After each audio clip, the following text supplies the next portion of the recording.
ताज्या घडामोडी पाहण्यासाठी C24 या यूट्यूब चॅनलला लाईक करा, शेअर करा, सबस्क्राईब करा आणि बेल आयकॉनवरती क्लिक करायला विसरू नका। राहुरी शहरामधील नामांकित साईराम इलेक्ट्रॉनिक्स अँड बॅटरीज या दालनात तुम्हाला मिळतील सर्व प्रकारच्या इलेक्ट्रॉनिक वस्तू तसेच होम अप्लायन्सेस। साईराम इलेक्ट्रॉनिक्सचं नातं आहे खास, प्रत्येक घरात गुणवत्तेचा विश्वास। उन्हाळ्यामध्ये थंड कूल करण्यासाठी AC, fridge, cooler, deep freeze यांची भव्य अशी रेंज। साईराम इलेक्ट्रॉनिक्स खरेदी विक्री संघ, नगर मनमाड रोड, राहुरी। तेव्हा आजच साईराम इलेक्ट्रॉनिक्स या दालनाला भेट द्या आणि आनंदाची सुरुवात करा। Sairam hospital test tube baby centre. नमस्ते, मी डॉक्टर सोनाली माने, साईराम हॉस्पिटल राहुरी, वंध्यत्व तज्ज्ञ व एम्ब्रॉलॉजिस्ट तज्ज्ञ। आपल्या इथे IVF बद्दल अत्याधुनिक उपचार पद्धती उपलब्ध आहे। तर त्यामध्ये IVF, ICSI, embryo donation, egg freezing, sperm freezing तसेच सरोगसी माताबद्दल सल्ला पण आपल्या इथे दिला जातो। आपल्या इथे हमखास गुण येण्यासाठी प्रयत्न केले जातात। साईराम हॉस्पिटल लॅप्रोस्कोपिक सेंटर आणि test baby centre, court area, Bhagyashree हॉटेलच्या पाठीमागे, राहुरी।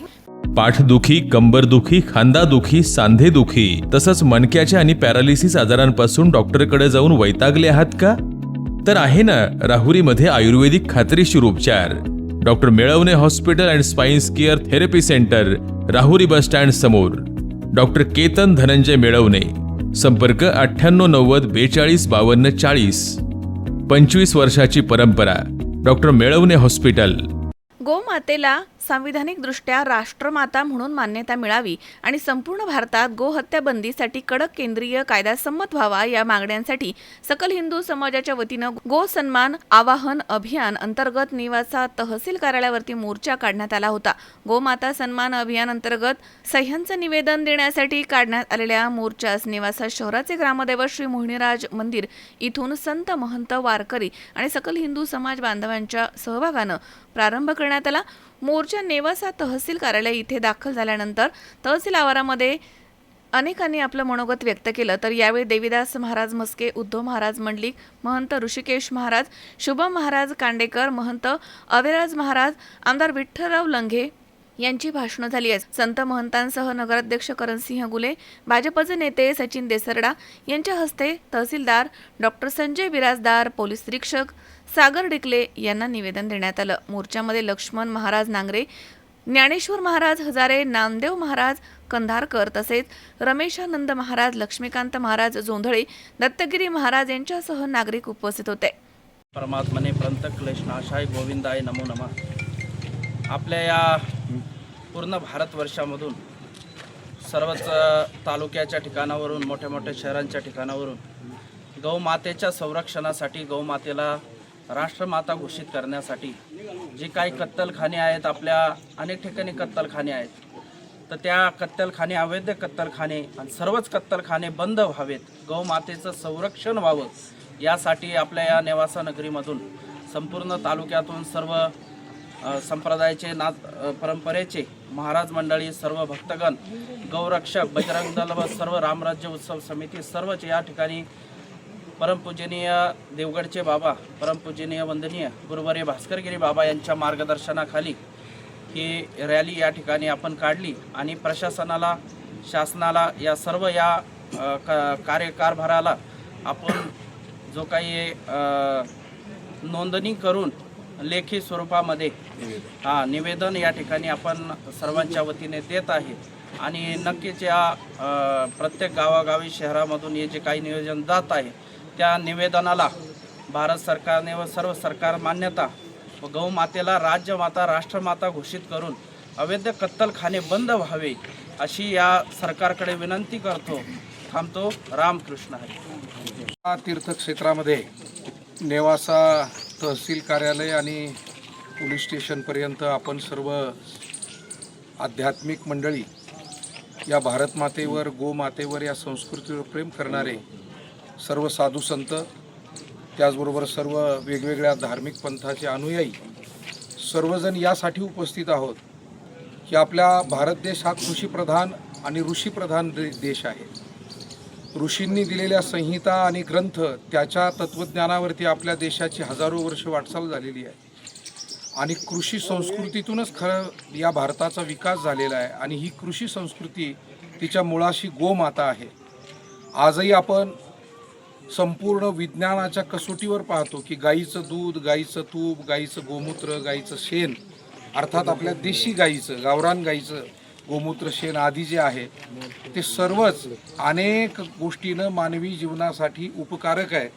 मानवाचं आरोग्य आणि जीवन अबाधित ठेवण्यासाठी ते महत्त्वाचं आहे हे सिद्ध झालेलं आहे.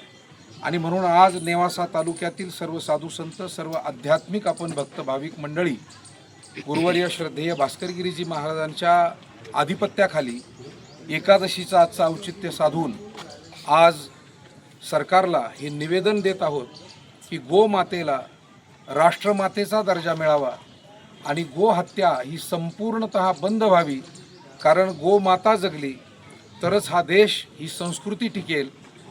व पूज्य डोंगरेजी महाराज असं म्हणायचे, फार थोर भागवताचार्य आपल्या भारत देशामध्ये होऊन गेले. ते म्हणायचे, गायीच्या रक्ताचा थेंब जोपर्यंत या भूमीवर पडतोय तोपर्यंत आपल्याला पूर्ण सुख आणि समाधान कधी मिळणार नाही. आपल्या संस्कृतीमध्ये गोमाता हे 33 कोटी देवतेचं वस्तीस्थान सांगितलेलं आहे. आणि म्हणून भूतदया गायी पशूंचे पालन, तान्हेल्या जीवन वना माझी, हे आपल्याला संतांनीही शिकवलं. आणि या न्यायानं आज आपण सर्व मंडळी, नेवास्कर मंडळी, सर्व साधू संत आणि सर्व धर्मपंथाचे अनुयायी मंडळी ज्यांना गोमाता, राष्ट्रमातेविषयी, भारत मातेविषयीची अंतःकरणातून श्रद्धा आहे, त्या गोमातेच्या रक्षणासाठी आणि या भारतभूमीच्या वैभवाला अबाधित ठेवण्यासाठी आपण हे निवेदन भारत सरकार, महाराष्ट्र सरकारकडे पाठवतो आहोत की तातडीनं गाईला राष्ट्रमातेचा दर्जा देण्यात यावा, या गोमातेचा सन्मान सरकारने करावा आणि तातडीनं गोहत्या जिथे कुठे होते आहे ती तातडीनं बंद करण्यात यावी, यासाठीचं हे निवेदन आज आपण सरकारच्या पर्यंत या ठिकाणच्या अधिकारी मंडळींच्या माध्यमातून, महसूलचे अधिकारी असतील, पोलीस अधिकारी असतील, त्यांच्या माध्यमातून सरकारपर्यंत आपण पोहोचवतो आहोत. आज या आंदोलनाला आमची सर्व आदरणीय साधुसंत मंडळी, त्याचबरोबर सर्व देवस्थानांचे प्रमुख मठाधिपती, सर्व आध्यात्मिक क्षेत्रातले आपण आदरणीय सर्व भक्त भाविक मंडळी बहुसंख्येनं उपस्थित राहिलात त्याबद्दल आपणा सर्वांनाही धन्यवाद देतो. रामकृष्ण हरी, जय श्रीराम. गाय ही पूर्ण विश्वाची माता आहे असं शास्त्रामध्ये सांगितलेलं आहे. आणि माता ज्याप्रमाणे आपल्या बालकाची काळजी घेते, अगदी त्याच पद्धतीनं ही गोमातासुद्धा सर्व जीवांची काळजी घेत असते. परंतु भारतामध्ये दुर्दैव आहे की ज्या भारतीय संस्कृतीनं ही गोष्ट सांगितली त्याच भारतामध्ये मोठ्या प्रमाणात गोहत्या होते आहे, गाई मातेची कत्तल होते आहे. हे काही योग्य नाही, ही लांछनास्पद गोष्ट आहे. म्हणून सगळ्या हिंदू धर्मीयांची भावना, सर्व भारतीयांची भावना लक्षात घेऊन सरकारने याविषयी पावलं उचलावीत आणि गोहत्या बंदीचा कायदा करावा अशी आम्हा सर्व हिंदू धर्मीयांच्या वतीनं विनंती आहे. शंकर नाबदे, सी 24 तास, नेवासा.